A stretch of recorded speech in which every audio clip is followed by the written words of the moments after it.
Pakistan super league 2025-এর শুরুটা যে বাবর আজমের প্রত্যাবর্তনের মঞ্চ হতে পারে এমনটাই ভেবেছিলেন অনেকে।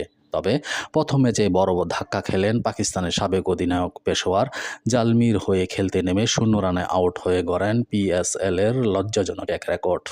কোয়েটা গ্ল্যাডিয়ার্সের বিপক্ষে ম্যাচে মোহাম্মদ আমিরের good length delivery shot extra কাভারে রাইলি রুশোর হাতে ক্যাচ দিয়ে সাজঘরে ফিরেন বাবর। আর এই উইকেটের মধ্য দিয়ে পিএসএল-এ টপ অর্ডার ব্যাটারদের মধ্যে সবচেয়ে বেশি ডাক খাওয়ার রেকর্ড এখন বাবরের। এই ম্যাচে ছিল তার 9ম ডাক, যা তাকে ছাড়িয়ে দিয়েছে কামরান আকমলেরও। পিএসএল-এ টপ অর্ডার ব্যাটারদের সবচেয়ে বেশি ডাক 9 বারে বাবর আজম, 8 বার কামরান আকমল, 6 বার ক্যামেরন, 5 বার শারজিল খান।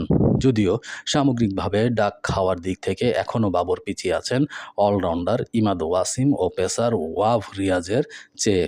ম্যাচে বাবরের ওপেনিং সঙ্গী সাইম আইয়ুব দীর্ঘ ইনজুরি কাটিয়ে ফিরেই অর্ধশতক করেন, কিন্তু সেটিও দলের পরাজয় ঠেকাতে পারেনি।